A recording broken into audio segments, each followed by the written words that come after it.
Friends, future of India और आप सभी का स्वागत है। आज के दिन इस वीडियो में लोग एम्पावर इंडिया लिमिटेड को डिस्कशन करने जा रहे हैं। इस स्टॉक को डिस्कस करने के पीछे की वजह यह है कि पिछले कुछ दिनों से स्टॉक काफी चर्चा में बना हुआ है और चर्चा में होने के पीछे की वजह यह है कि इस स्टॉक में पिछले कुछ दिनों से लगातार तेजी देखने को मिल रही है। यहाँ पर भी देखेंगे आज के दिन तकरीबन 1.5% के आसपास तेजी देखने को मिली है और ये 1.5% 2% की तेजी लगातार पिछले कुछ दिनों से इस स्टॉक में देखने को मिल ही रही है। तो इस तेजी के पीछे की वजह क्या है, क्या तेजी टिकाऊ है कि नहीं, और लॉन्ग टर्म में इन्वेस्टमेंट करने के लिहाज से एम्पावर इंडिया लिमिटेड जो कंपनी है ये कैसी है, इसको इस वीडियो में कंप्लीट एनालिसिस करेंगे। फंडामेंटल भी, टेक्निकल भी और भी तमाम पहलुओं को इसमें टच करेंगे। चलिए शुरुआत शुरू से करते हैं। सबसे पहले हम लोग समझेंगे कंपनी काम क्या करती है और काम के बेसिस पे क्या इस कंपनी का जो ग्रोथ है फ्यूचर में रहेगा कि नहीं। तो देखिए, ये जो कंपनी है आईटी सेक्टर से जुड़ी हुई कंपनी है। अब आप ये मत सोचिएगा कि आईटी से रिलेटेड कंपनी सॉल्यूशंस प्रोवाइड करती है, ऐसा नहीं है। ये सिर्फ बेसिक्स जो प्रोडक्ट होते हैं आईटी से संबंधित वो प्रोडक्ट्स कंपनी बनाती है और आईटी से रिलेटेड जो आईटी सेक्टर में काम करने वाली कंपनी है उनको मुहैया कराती है। ओवरऑल कहें तो आईटी सेक्टर में ही कामकाज करती है। तो आईटी सेक्टर में जब तेजी आएगी, हालांकि आईटी सेक्टर में आप एक बात मान के चलिए कि फ्यूचर में डिमांड आईटी सेक्टर का हमेशा रहेगा और चूंकि आईटी से रिलेटेड कंपनी काम करती है तो इसके शेयर प्राइस पे भी तेजी रहेगी, क्योंकि इस कंपनी का डिमांड भी आने वाले समय में रहेगा और बढ़ेगा। तो काम के बेसिस पे देखें तो एम्पावर इंडिया लिमिटेड बढ़िया कंपनी है।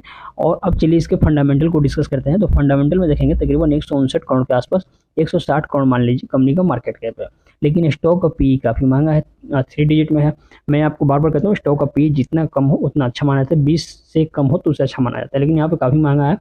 और शेयर प्राइस देखेंगे तो शेयर प्राइस के देखने के हिसाब से आपको सस्ता लग सकता है, लेकिन वैल्यूएशन वाइज ये जो 1 रुपये का शेयर प्राइस है ना, एक रुपये 37 पैसे का, ये भी काफ़ी महंगा है। चलिए, बुक वैल्यू से कंपनी का शेयर प्राइस कम, ये थोड़ी सी निराशाजनक बात हो सकती है, लेकिन यहाँ पे देखेंगे तो रिटर्न ऑन इक्विटी और आरओसी ये दोनों माइनस में नहीं है, पॉजिटिव में, ये एक बढ़िया बात है। तो अभी तक हम लोगों ने काम और कंपनी के फंडामेंटल को समझा, जिसमें दोनों में कंपनी बढ़िया परफॉर्मेंस करते हुए नजर आ रही है। अब हम लोग कंपनी के टेक्निकल एनालिसिस को समझते हैं, जहां पर हमने 3 साल का कंपनी का चार्ट ओपन किया हुआ है। 3 साल के चार्ट पर देखेंगे तो इस साल फरवरी 2023 के बाद से कंपनी में थोड़ा बहुत मोमेंट होना शुरू हुआ और फरवरी 2023 के बाद से इस कंसोलिडेशन स्टॉक का ब्रेकआउट हुआ, ऊपर निकला और उसके बाद देखेंगे तो तकरीबन अगस्त आते आते एक लंबा ब्रेकआउट इस स्टॉक में देखने को मिला, जहाँ से 40 पैसा से स्टॉक का प्राइस सीधे 1 रुपये 20 पैसा तक आपको जाते हुए दिखा। अब जाहिर सी बात है, इतना ऊपर गया तो थोड़ा बहुत प्रॉफिट बुकिंग हुआ, प्रॉफिट बुकिंग होने की वजह से प्राइस नीचे आया, फिर यहाँ पे सपोर्ट लेके प्राइस ऊपर उठा और फिर प्रीवियस रेजिस्टेंस को भी ब्रेक करके प्राइस ऊपर निकल गया। अब क्या होगा, अभी प्राइस धीरे धीरे करके ऊपर ही जाएगा। मुझे लगता है कम से कम ये 1.5 रुपये और 1.5 रुपये से लेकर 2 रुपये के बीच तक आपको जल्द ही ये स्टॉक जाते हुए दिख सकता है। तो अभी इस तेजी में चढ़ने की जरूरत नहीं है, यहाँ पे एंट्री लेने की गलती बिल्कुल मत कीजिए, क्योंकि प्राइस ऑलरेडी काफ़ी बढ़ गया है। जिनके पास पहले से स्टॉक है, जो लोग इस रिट्रेसमेंट पर यहाँ पे उठाए हुए हैं वो बेशक होल्ड कर सकते हैं। जो लोग यहाँ पे उठाए हुए हैं पहले से इनका इन्वेस्टमेंट, उनके लिए तो कुछ सोचना ही नहीं है, वो बेशक प्रॉफिट बुक करते चले, लेकिन अभी नया इसमें एंट्री करने की, एवरेजिंग करने की गलती मत कीजिए, क्योंकि फिर आप इसमें ट्रैप हो सकते हैं। नए लोग एंट्री कब करेंगे, जब यहाँ से प्राइस रिट्रेसमेंट करने फिर नीचे आएगा और रिट्रेसमेंट करके जब प्राइस फिर नीचे से ऊपर उठेगा, तब आप इस लेवल के आसपास एंट्री ले सकते हैं। यहाँ पे थोड़ा बहुत मतलब शेयर बाई कर सकते हैं।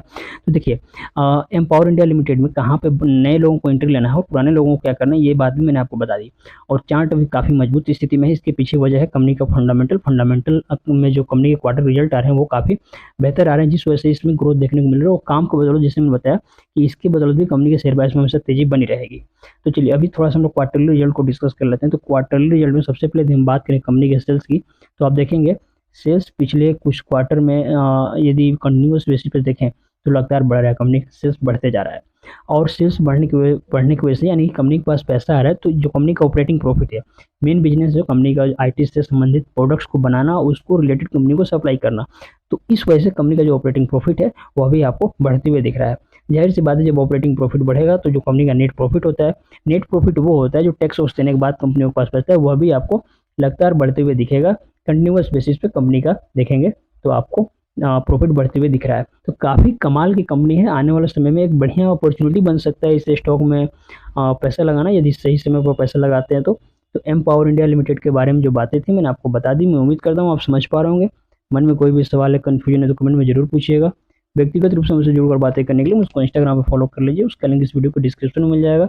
मिलते हैं अगली वीडियो में, तब तक के लिए धन्यवाद, शुक्रिया।